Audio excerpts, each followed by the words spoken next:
हमारे चैनल को सब्सक्राइब करें और बेल आइकन दबाएं। Okay guys, ready? Yes sir. अब आप सभी लोग अपने अपने शूटिंग गॉगल्स और हेडफोन लगाएं।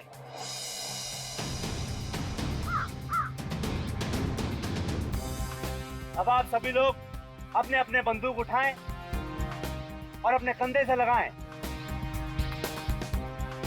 आंख टारगेट पे और हाथ ट्रिगर पे, और जब मैं 3 बोलूं तो आप फायर कर देना। देखता हूं कौन कितना बड़ा निशानेबाज है। 1 2 3।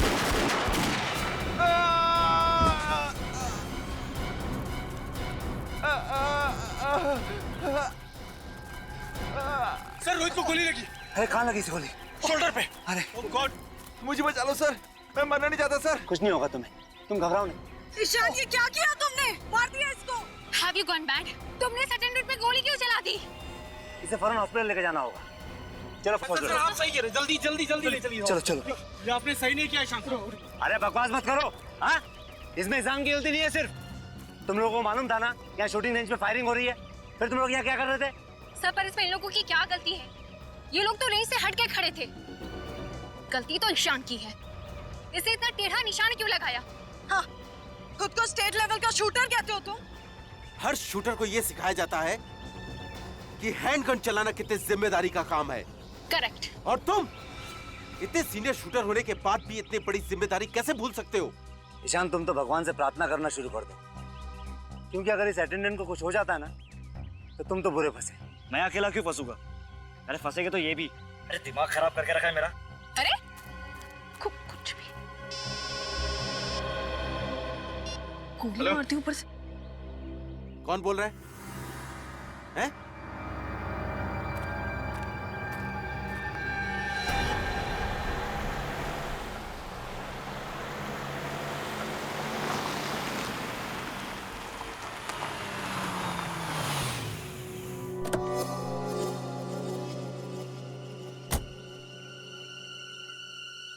हेलो हेलो, लेट क्यों हुआ? लेट क्यों हुआ? रास्ते में ट्रैफिक बहुत था, आ गया हूं ना। अंदर आ जाओ। अंदर? मैं अंदर आ गया हूं। सामने एक रूम दिख रहा है? हाँ दिख रहा है।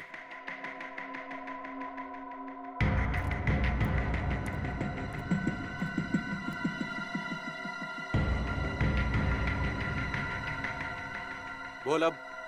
सामने टेबल पर एक फोन रखा है। जब तक इसकी घंटी नहीं बजती हिलना नहीं यहाँ से। ए सुन, तू मेरे साथ क्या कठपुतली का गेम खेल रहा है? ए, जितना बोलता हूँ उतना कर। अपना मोबाइल फोन निकाल के रख बाहर।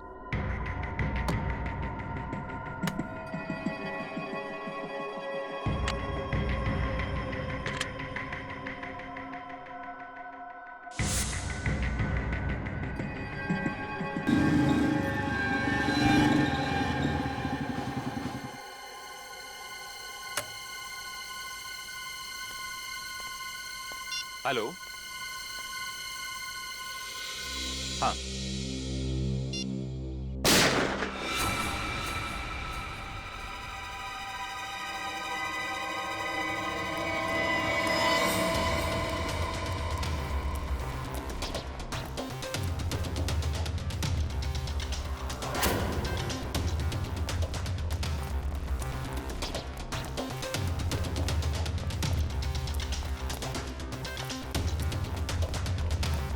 ये क्या?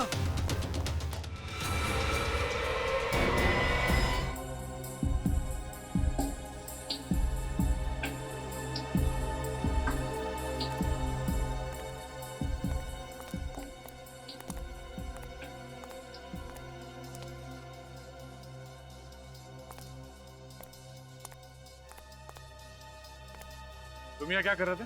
सर, मैं तो एक लड़की की मदद कर रहा था। वो बेचारी अपने पति को ढूंढ रही थी और मुझे कहा कि इस मिल के अंदर आके ढूंढो। मैं यहाँ पे आ गया और मुझे आते से यहाँ पर गोली चलने की आवाज सुनाई दी और मैं यहाँ भाग के आ गया। जब तुम यहाँ पे आए थे तो इन दोनों लाशों के अलावा किसी और को भी देखा था? नहीं सर। आप जानते हैं कि ये दोनों कौन है? सर पता नहीं सर, आप इस मिल के मालिक हैं और आप जानते नहीं कि दोनों अंदर कैसे आए? हाँ? सर यही तो मैं भी सोच रहा हूँ, इनको मरने के लिए मेरा ही मिल मिला था क्या? खामखा मुझे परेशानी में डाल दिया। और सर ये मिल तो 5 साल से बंद है और यहाँ कोई आता जाता भी नहीं है और ये फ़ोन भी बंद पड़ा हुआ है।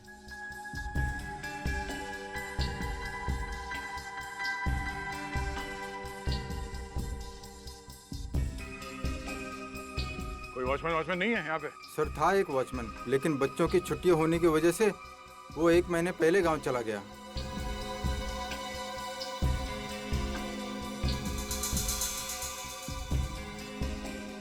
भैया, हाँ सर।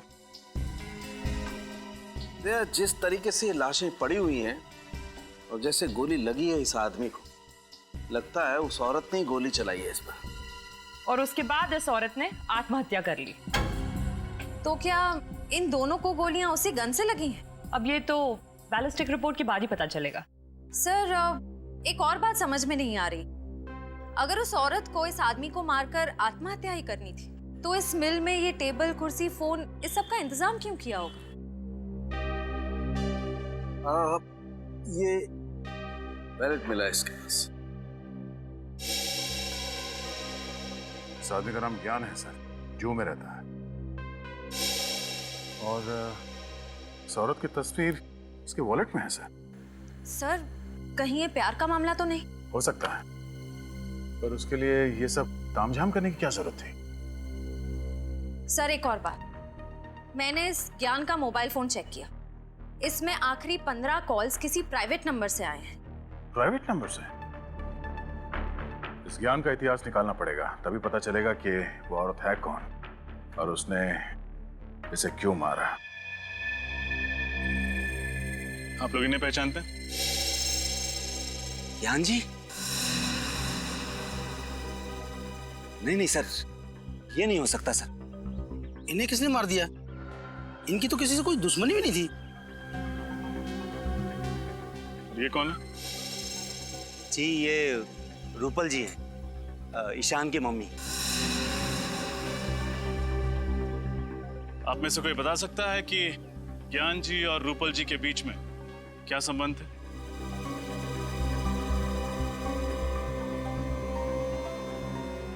देखिए, हमें शक है कि रूपल जी ने ही ज्ञान जी का खून किया है और फिर खुद को गोली मार के आत्महत्या कर ली। सर रूपल जी और ज्ञान जी की तो सगाई हुई थी और वो दोनों अगले ही महीने शादी करने वाले थे, लेकिन क्या? सर लेकिन ईशान को ये रिश्ता मंजूर नहीं था। ये ईशान का है? जी वो रहा।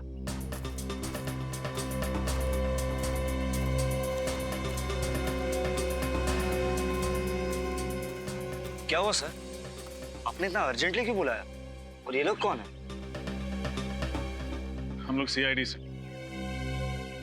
ईशान, हमें आपसे आपकी माँ रूपल जी और ज्ञान जी के बारे में कुछ बातें करनी है। देखिए सर, आपको मेरी मम्मी के बारे में जो पूछना है पूछिए, मगर मुझे ज्ञान जी के बारे में कोई बात नहीं करनी। देखिए ईशान, खून का मामला है, थोड़ा तो कोऑपरेट करना पड़ेगा। खून? किसका खून?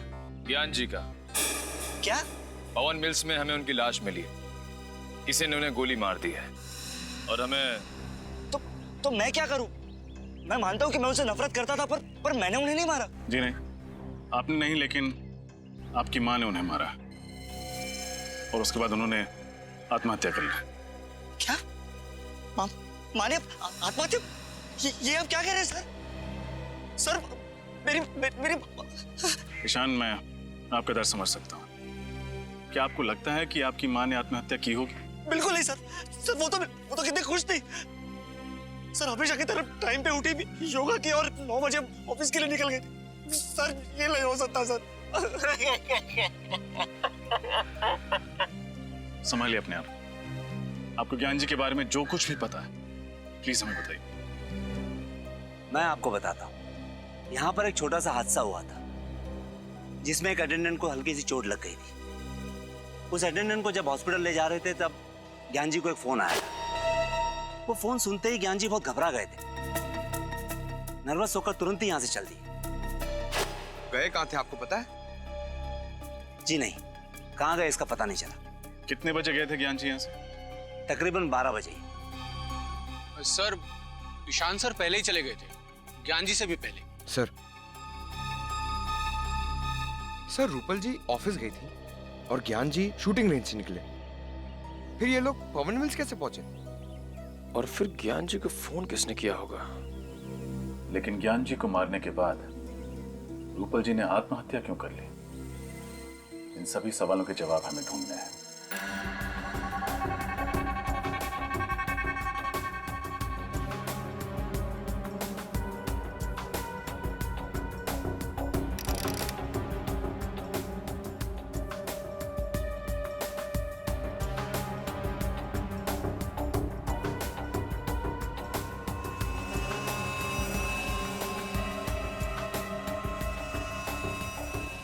मैम। हाँ ये देखिए 3 घंटे में 3 बार रिपोर्ट निकाली फिर भी रिजल्ट वही आ रहा है। क्या रहा रिजल्ट? मैम आप खुद चौंक जाएंगी, देखिए तो सही। ये देखिए। अरे ये क्या? जो सोचा था उसका बिल्कुल उल्टा निकला। रूपल की मौत ज्ञान जी की मौत के 6 घंटे पहले हुई है। चेक कर लो अच्छी तरीके से, देखो कुछ मिलता है क्या। तो मुझे ऐसा लगा कि मैडम अपने फार्म हाउस में आराम करने गई होगी। वो अक्सर शनिवार रविवार जाया करती थी। आप उनके ड्राइवर हैं, आपको लेकर नहीं जाती थी क्या? तो जाती थी साहब, लेकिन इस बार पता नहीं। साहब उनकी मौत कैसे हुई? उनके सिर पे गोली लगी है और ज्ञान जी के सीने में। हमेशा क्या कि उन्होंने आत्महत्या की है। नहीं साहब, वो आत्महत्या क्यों करेंगी? क्या? ये तो पता चल ही जाएगा। आखिरी बार कब देखा आप लोगों ने मैडम को?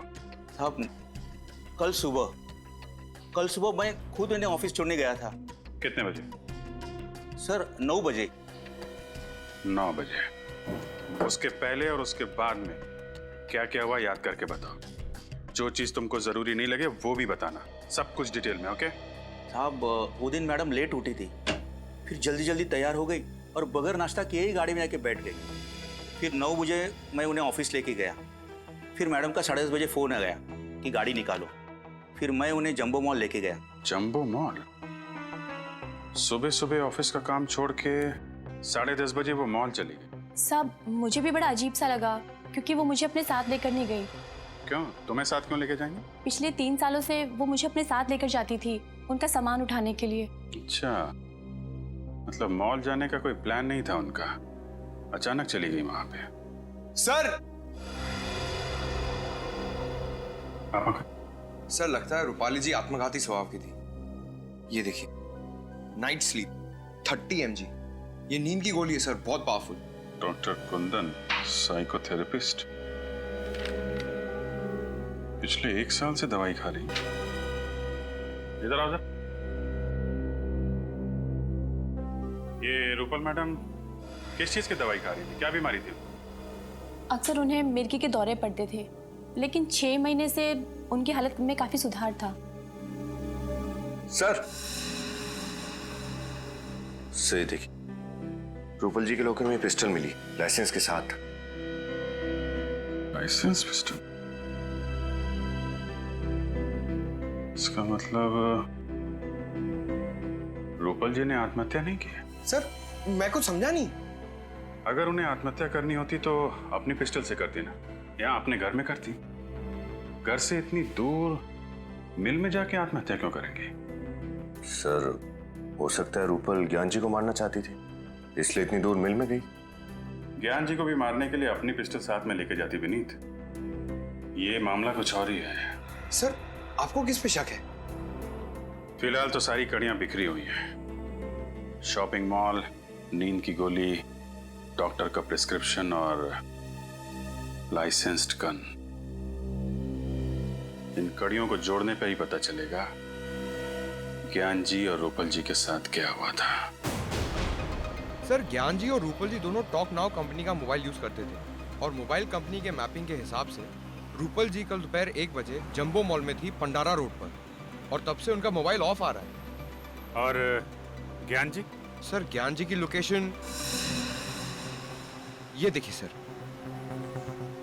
1 बजे शूटिंग रेंज से निकले और 2:30 बजे पहुंचे पंडारा रोड, और वहां से सीलिंग होते हुए बांद्रा लिंकिंग रोड से जुहू सर्कल पहुंचे 5 बजे, और 5:30 बजे वहां से निकलकर 6:30 बजे पहुंचे पवन मिल। और 6:30 से 6:45 तक ये किसी से फोन पे बात कर रहे थे, किसी प्राइवेट नंबर पे। उसके बाद इनका फोन बंद हो गया। सर क्योंकि उसी दौरान उनकी मौत हो गई थी। मतलब ज्ञान जी और रूपल जी दोनों अलग अलग टाइम पे पंडारा रोड पहुंचे थे। सर ये भी तो हो सकता है कि ज्ञान जी भी जंबो मॉल ही गए हों। हम अगर क्यों और किससे मिलने, और वो आखिरी कॉल किस अनजान शख्स का था जिससे ज्ञान जी ने इतनी लंबी बात की।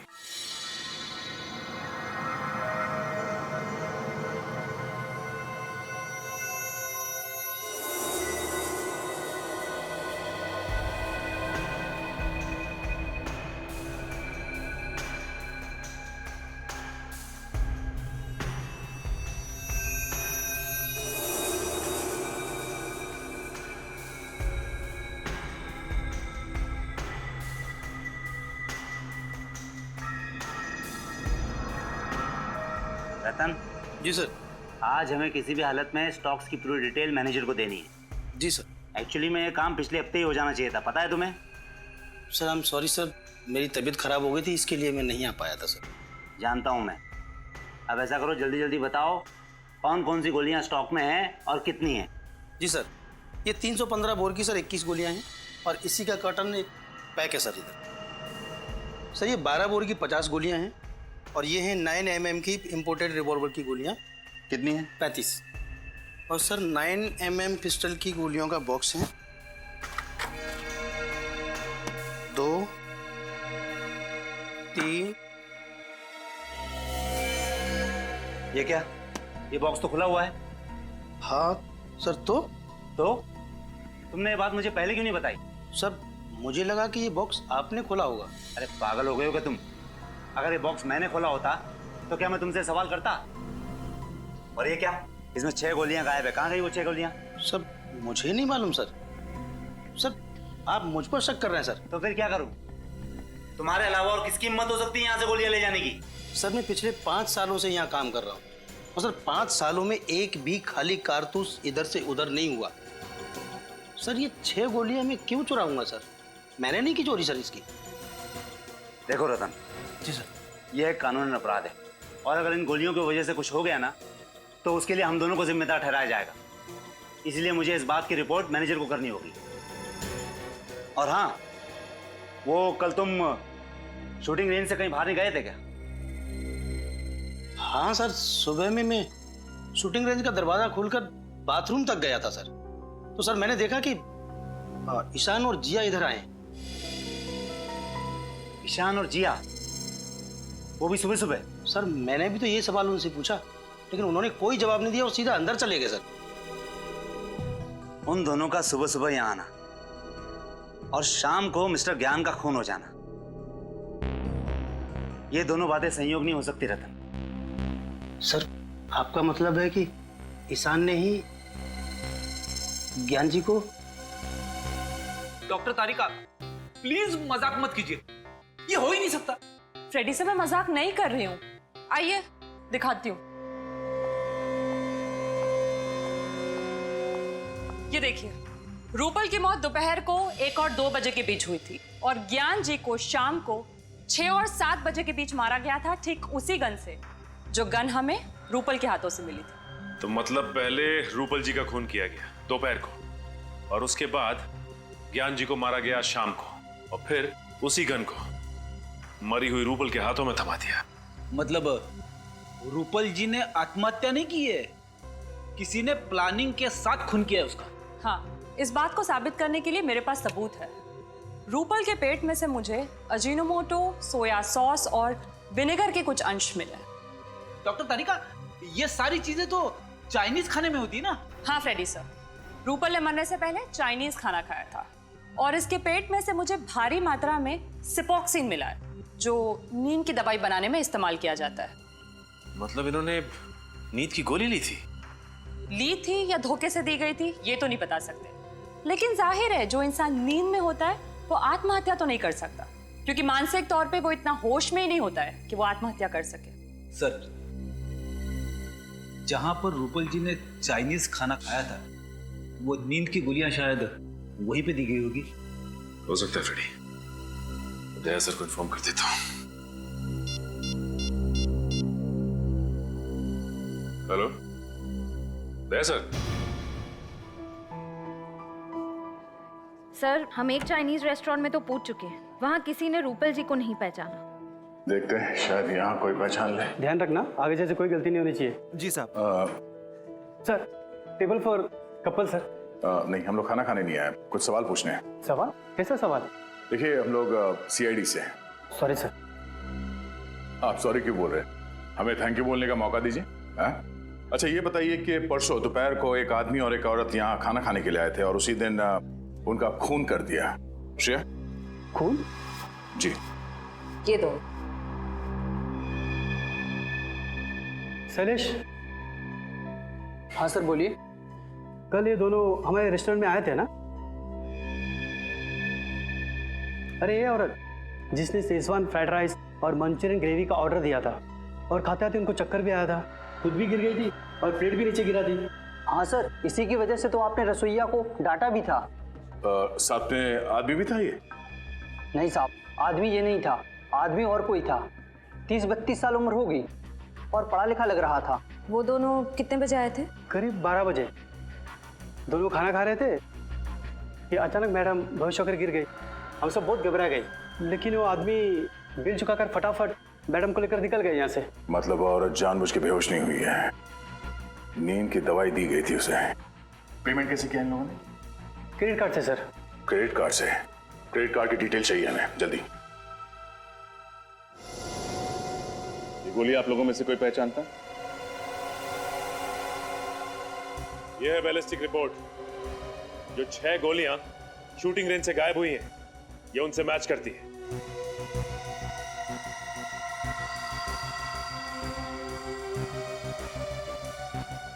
बोलो जिया, तुमने ही चुराई थी नहीं गोली?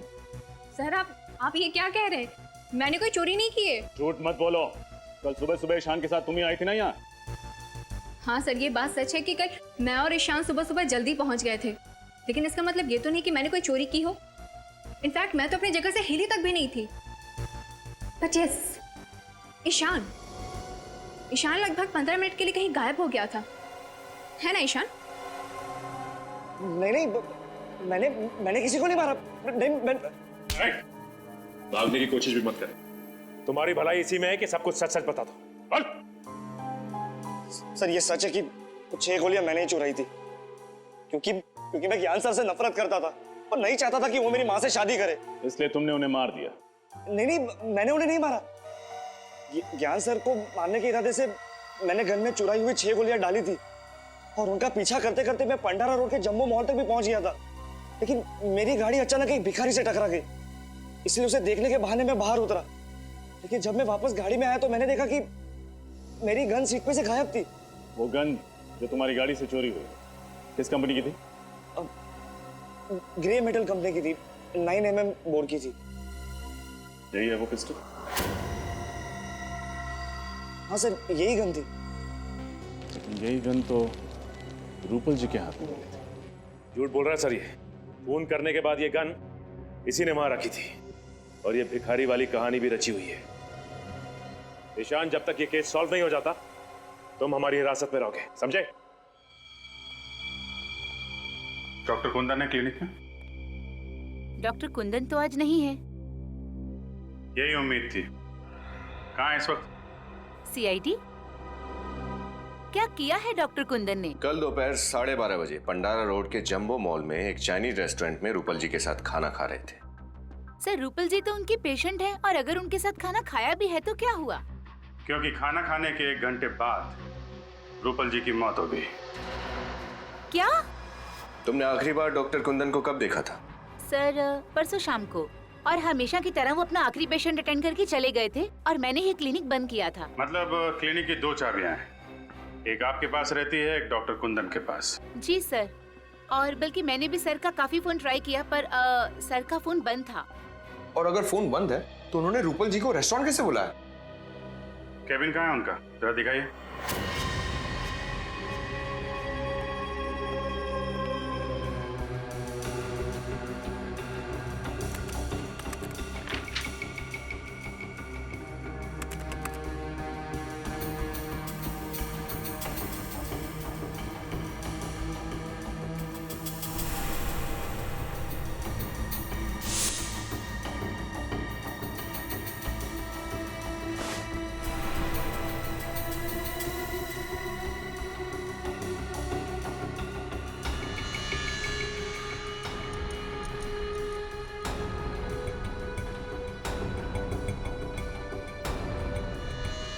ये खून से सने हुए बाल क्या कर रहे हैं यहाँ पे?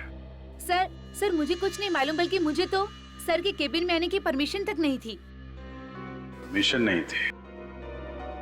लगता है खाना खाने के बाद कुंदन जी यहाँ रूपल के साथ आए, यहाँ पे उसका खून किया और फिर लाश वहां ठिकाने लगा दी। सर, आपका अंदाजा ठीक निकला सर। ये देखिए, लेडीज सैंडल और खून में सने हुए ग्लव्स। ये तो रूपल जी के हैं। आपको कैसे मालूम? वो सर, एक्चुअली मुझे ना इन सैंडल्स का डिजाइन बहुत पसंद था, बल्कि मैंने रूपल जी से पूछा भी था कि उन्होंने ये कहाँ से खरीदे। अगर रूपल जी का खून डॉक्टर कुंदन ने किया है तो फिर ज्ञान जी को भी इसी ने मारा होगा। सर, एक बहुत अजीब बात है। डॉक्टर कुंदन एक साइकोथेरेपिस्ट है, फिर उन्होंने मेडिकल स्कूल में मुर्दों की परीक्षण की परमिशन क्यों मांगी? हाँ? डॉक्टर कुंदन तो जिंदा लोगों के दिमाग का इलाज करते हैं, तो फिर मुर्दा घर में मुर्दों से क्या बात करने गए थे? चाहता क्या है ये आदमी?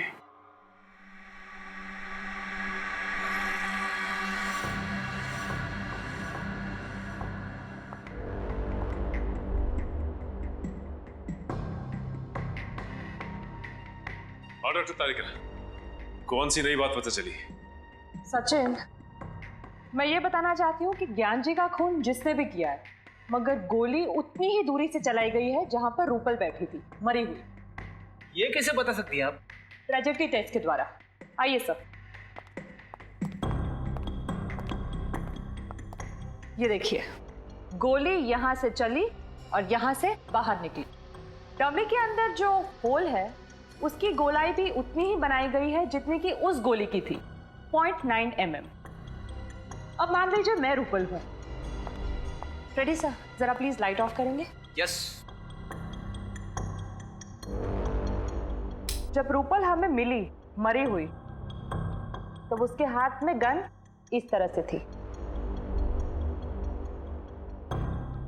अब ये लेजर ये साबित करेगा कि जब ज्ञान जी पर गोली चली तब खूनी कितनी दूरी पे था और गोली किस एंगल से चली। ऐसा हुआ था सब कुछ। रेडी सर, जरा लाइट्स ऑन करेंगे please? Yes.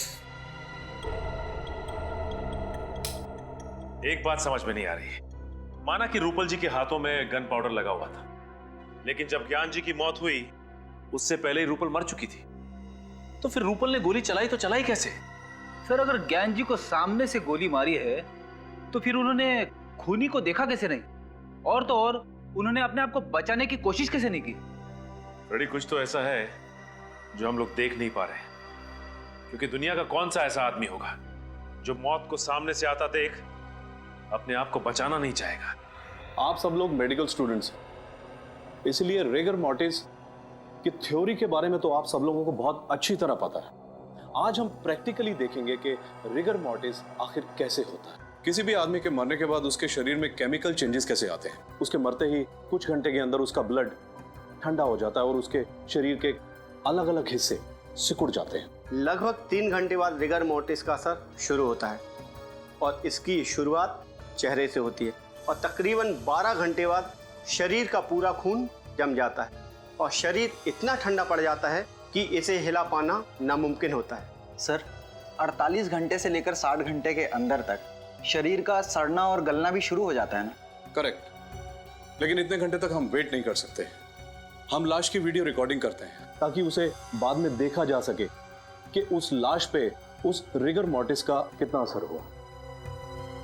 Excuse me sir, आपसे कोई मिलने आया है। ओके, एक्सक्यूज मी, मुझे कोई मिलने आया है। Hello Afsal, okay. Hi, how are you? कैसे हैं आप? मैं अच्छा हूँ, आप कैसे? या, आई एम गुड। आप किसी परमिशन लेटर के बारे में जानना चाहते थे? हाँ, वो doctor Aarav, psychotherapist doctor Kundan ने इस लेटर के जरिए आपसे गुजारिश की थी कि वो यहाँ आकर देखना चाहते हैं कि मर जाने के बाद आदमी के शरीर में क्या क्या बदलाव आते हैं। Doctor Kundan, human psychology doctor, मैं जानता हूँ उन्हें। इन्होंने परमिशन ली थी, लेकिन अपने लिए नहीं, किसी और के लिए। क्या? कोई और आया था यहाँ पे राइगर मॉर्टिस की जानकारी हासिल करने के लिए? हाँ, एक लड़की थी, मेडिकल स्टूडेंट थी, 1 महीने में कई बार आती थी वो, और राइगर मॉर्टिस का लाशों के ऊपर क्या इफेक्ट होता है उसे देखती थी। उसके बाद अपने नोट्स बनाती थी। उसके बाद हम लोग जो सारा दिन रिकॉर्डिंग करते हैं, शाम को उसे भी लेके जाती थी। लेकिन इतनी टैलेंटेड और इतनी लगन वाली लड़की मैंने पहले कभी नहीं देखी। आई विश के वो बहुत बड़ी डॉक्टर बनेगी। और इस लड़की को डॉक्टर कुंदन ने भेजा था? जी। आपको उस लड़की का नाम याद है? इसका नाम जिया, जिया था उसका नाम। जिया? सर, कहीं ये वही जिया तो नहीं जिसने ईशान के खिलाफ गवाही दी थी? सर, मेरे पास उसका नंबर है, ये देखिए। मैंने भी जिया को कई दफा कॉल किया, ये उसका नंबर। तो नंबर मैच करना। रिगर मोर्टिस का असर धीरे धीरे शरीर के निचले भाग पर भी होने लगेगा। सर ये वही जिया है। ये वही जिया है। डॉक्टर कुंदन ने रूपल को मारने से पहले जिया को यहाँ पे राइगर मॉर्टिस की जानकारी हासिल करने के लिए भेजा, लेकिन क्यों? दया, हाँ? तुम्हारे इस क्यों का जवाब है मेरे पास। जवाब है?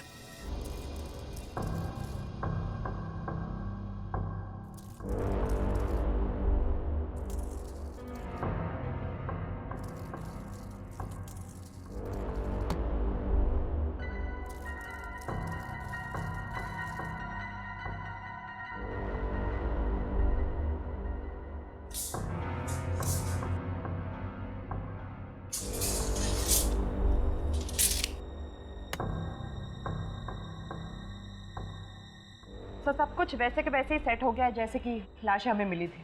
गुड। अब एक काम करो, तुम श्रेया के साथ लाश को ले आओ। सब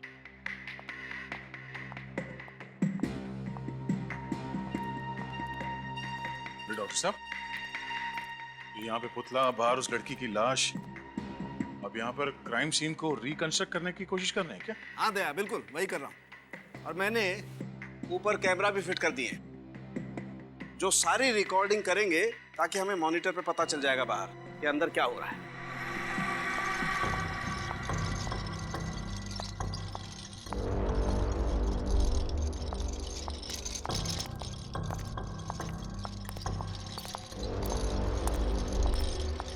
सालुंखे सर, इस औरत की लाश का क्या करेंगे आप? अभी पता चल जाएगा श्रेया। तुम एक काम करो, इस लाश को उस कुर्सी पर ठीक वैसे ही बैठा दो जैसे रूपल की लाश मिली थी। ओके। और जल्दी करो, इसे मरे हुए 2 घंटे 45 मिनट हो चुके हैं। 15 मिनट में राइगर मॉर्टिस सेट हो जाएगा। Quick, fast. Okay. Good.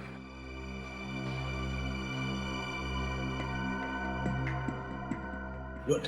Tarika, अब तुम एक काम करो, बाहर जाकर के मॉनिटर चेक करो, देखो कि सारे कैमरा सही तरीके की रिकॉर्डिंग कर रहे हैं या नहीं।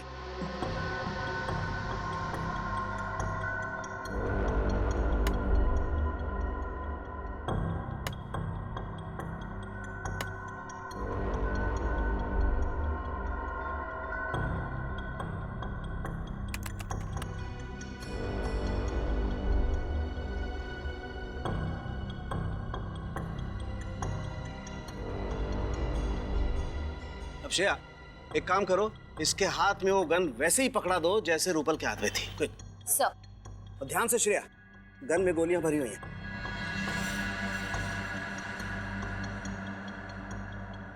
दया, बॉक्स में एक लकड़ी का पीस होगा, देखो जरा।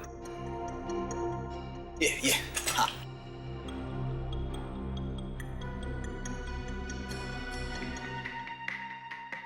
दया, लाश में राइगर मॉर्टिस सेट होना शुरू हो गया। अच्छा, तो सर मॉनिटर रूम में चल के देखते हैं आपकी मेहनत क्या रंग दिखाती है। चलो। दया, जैसे जैसे राइगर मोर्टिस लाश के चेहरे से उसके हाथों पर आता जाएगा, वैसे वैसे खूनी का चेहरा आईने की तरह साफ होता जाएगा।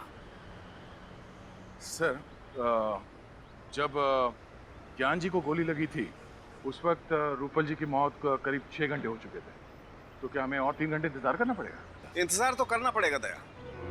खूनी के दिमाग को परखना है तो थोड़ा इंतजार तो करना पड़ेगा।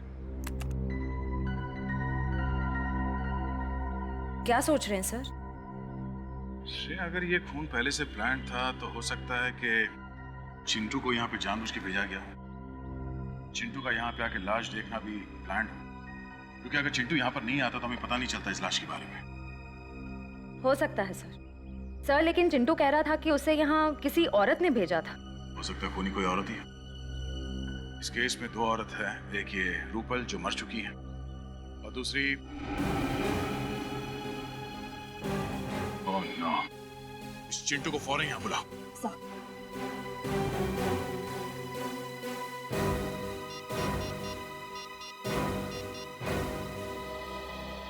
चिंटू, इंस्पेक्टर श्रेया बोल रही हूँ CID से। देखो, तुम जल्द से जल्द पवन मिल्स में आ जाओ। ठीक है।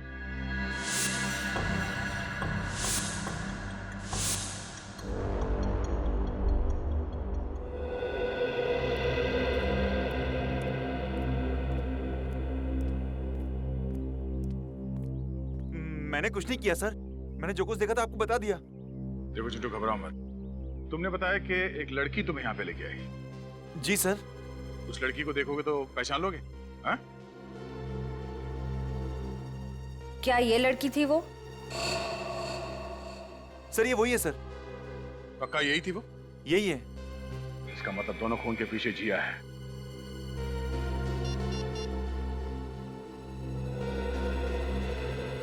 रजत, फौरन जिया के घर जाओ, उसे अरेस्ट कर लो। अब वही बताएगी कि यहाँ इस फैक्ट्री में हुआ क्या था। जिया जी, इतनी रात को आप शूटिंग रेंज में हो सकती हैं, तो हम क्यों नहीं? क्या मतलब क्या है आपका? मतलब ये कि आप एक मेडिकल स्टूडेंट हैं और एक मेडिकल स्टूडेंट को गन्स और गोलियों में दिलचस्पी। क्यों? मुझे शूटिंग का शौक नहीं हो सकता है क्या? हो सकता है, लेकिन मुर्दा घरों में जाकर रेगा मोर्टिस की पढ़ाई करना, ये बात कुछ हजम नहीं हुई। पवन मिल्स में एक आदमी को भेजना ताकि वो गोली की आवाज सुन के CID को खबर कर सके, ये बात भी कुछ हजम नहीं हुई जिया जी। मतलब आप लोगों को सब पता चल गया? जी हाँ, और हम ये भी जानते हैं कि तुम्हारे साथ एक और आदमी भी है जो तुम्हें ये सब काम करवा रहा है। बताओ कौन है वो? जी वो मैं।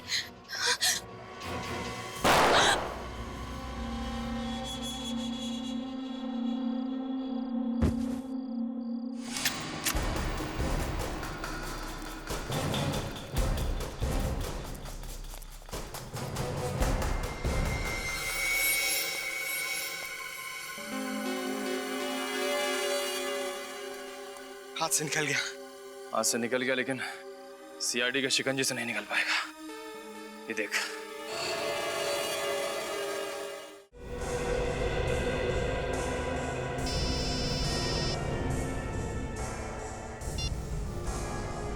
हेलो। हाँ? क्या?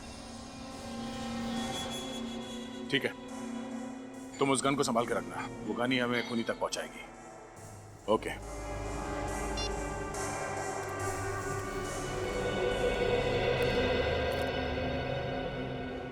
क्या हुआ सर? किसी ने जिया पे हमला कर दिया। क्या? यानी खूनी कोई और ही है? हाँ डॉक्टर साहब, और कितना वक्त लगेगा? बस 5 मिनट दया। 5 मिनट के अंदर ये रायगर मोर्टिस इसके हाथों पे सेट होना शुरू हो जाएगा बस।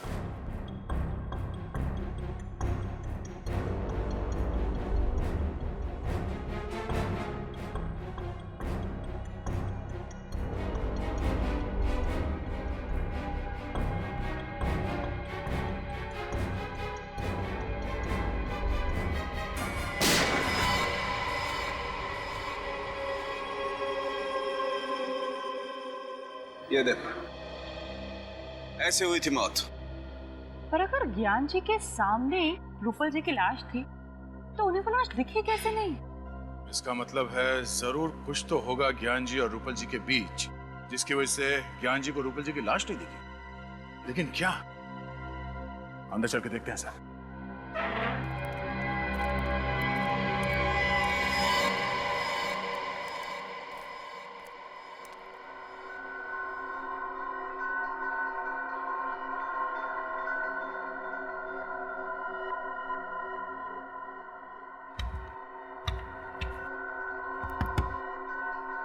तो ये देखें। बॉक्स पिलर क्या है क्या इसमें?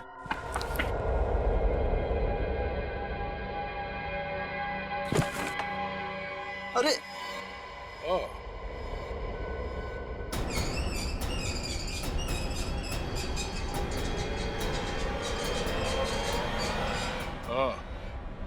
तो ये है वो राज जिसकी वजह से ज्ञान जी के सामने बैठी हुई मौत उन्हें नजर नहीं आई। ये पर्दा देखो दे, ये छेद देख रहे हो पर्दे पे?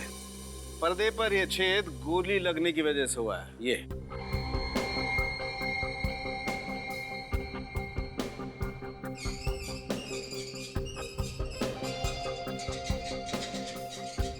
सर इस तरफ बैटरी और सेंसर भी लगा हुआ है। बैटरी और सेंसर?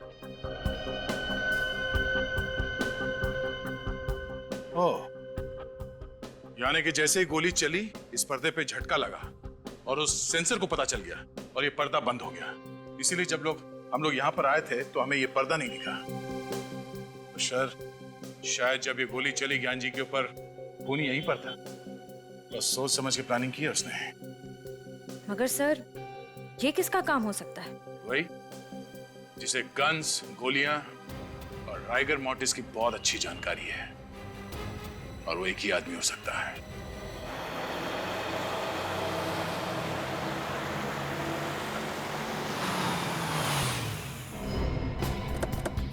गुड। मायरा, मैंने तुम्हें कितनी बार समझाया, राइफल हमेशा कंधे के लाइन में होनी चाहिए। ऐसे, बिल्कुल ऐसे। Okay sir. ओके? ओके। अब गोली बिल्कुल निशाने पे लगेगी। मायरा, अनिकेत सर जो सिखा रहे हैं वो ध्यान से नहीं सीखोगी तो जिसने रूपल जी का और ज्ञान जी का खून किया उसके जैसा शार्प शूटर कैसे बनोगे? अरे सर, ये किसी का खून तो क्या, अंधेरे में किसी को जख्मी भी नहीं कर सकती है। सर, जिया ठीक तो है ना? जिंदा है, लेकिन अफसोस की बात यह है कि खूनी अभी भी पकड़ा नहीं गया। सर तो फिर आप लोग खूनी को पकड़ते क्यों नहीं है? आप जानते हैं खूनी कौन है? खूनी को मैं नहीं तो सर। मगर हम जानते हैं कि खूनी इसी शूटिंग रेंज में। आप हम लोगों पे शक कर रहे हैं? शक ही नहीं, पूरा यकीन है कि खूनी आप ही में से कोई एक है। कौन है वो? पहले आप ये बताइए कि शूटिंग रेंज में बिना चेकिंग के गोली या गन लाना या ले जाना मुमकिन है? नहीं, बिल्कुल नहीं, क्योंकि हमारी सिक्योरिटी बहुत चुस्त है। बिल्कुल सही कहा आपने। अब जरा ये देखिए, ये वही गन है जिससे जिया पर हमला हुआ था। क्या इस तरह की गन आपके शूटिंग रेंज में इस्तेमाल होती है? नहीं सर, इस तरह की गन तो हमारे यहाँ पर इस्तेमाल नहीं होती। तो फिर ये गन शूटिंग रेंज के अंदर आई कैसे?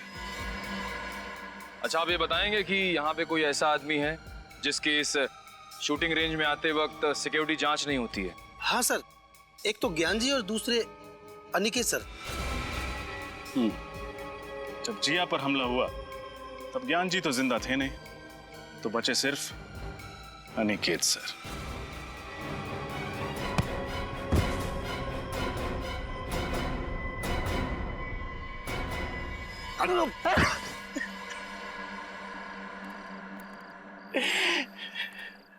हाँ, मैं खूनी हूं। मैंने ही रूपल का खून किया है। दरअसल मुझसे ज्ञान और रूपल का रिश्ता देखा नहीं जाता था।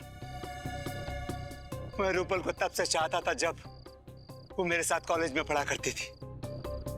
बहुत प्यार करता था मैं उससे, लेकिन उसने किसी और से शादी कर ली। और उसके गम में मैंने भी कसम खा ली कि मैं सारी जिंदगी कुंवारा रहूंगा। लेकिन एक दिन अचानक रूपल के पति की मौत के बाद मुझे ऐसा लगा कि शायद किस्मत मुझे एक और मौका दे रही है। लेकिन इससे पहले कि मैं अपने दिल की बात रूपल को कहता, ये ज्ञान बीच में आ गया और मेरी आंखों के सामने मेरा प्यार और उसकी बेशुमार दौलत मेरे हाथों से खिसकती नजर आई। ये बात मुझसे बर्दाश्त नहीं हुई। इसलिए रिगर मोर्टिस का अनोखा तरीका अपनाने के लिए तुमने पहले रूपल जी को मारा। हाँ, और उसके लिए मैंने डॉक्टर कुंदन और जिया की मदद ली। सर, रिगर मोर्टिस इंसान के मरने के ठीक 3 घंटे के बाद उसकी लाश में असर होना शुरू हो जाता है। लेकिन क्या हम ये पता लगा सकते हैं कि लाश के शरीर का कौन सा हिस्सा कब सिकुड़ना शुरू होगा? सर, ये कहना तो थोड़ा मुश्किल होगा, लेकिन हाँ, नामुमकिन बिल्कुल भी नहीं है।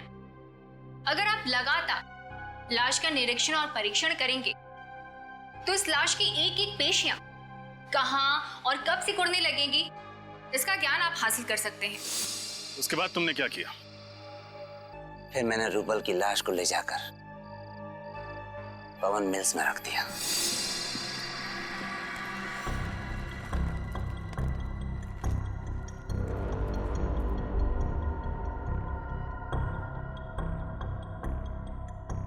मेरा काम तो हो गया, अब तुम्हारी बारी। तुम देखते रहना डॉक्टर, मेरा वार भी खाली नहीं जाएगा। अब ऐसा करो डॉक्टर, तुम इस पिस्तौल को रूपल के दाहिने हाथ में रख दो। क्योंकि अभी तक रिगर मोर्टिस शुरू नहीं हुआ है, इसलिए पिस्तौल वाला हाथ दाहिनी ओर मुड़ जाएगा। तुम कहते हो तो मैं मान लेता, लेकिन मुझे यकीन नहीं हो रहा है कि तुम्हारा प्लान कामयाब होगा। अभी देखो डॉक्टर,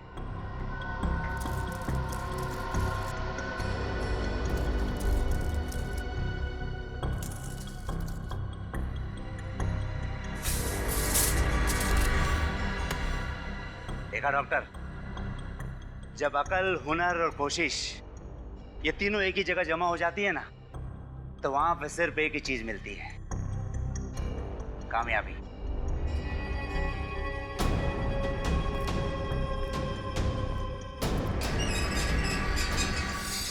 अब आप ये बताने का कष्ट करेंगे कि डॉक्टर कुंदन कहाँ पे है? वो मेरे घर पर है, मैंने उन्हें नींद का इंजेक्शन दिया है। अनिकेत, दौलत की लालच ने तुम्हें अंधा बना दिया। 2-2 खून कर डाले तुमने, इसकी तुम्हें एक ही सजा मिलेगी, फांसी। For more updates, subscribe to our channel, click the show links and enjoy watching the videos.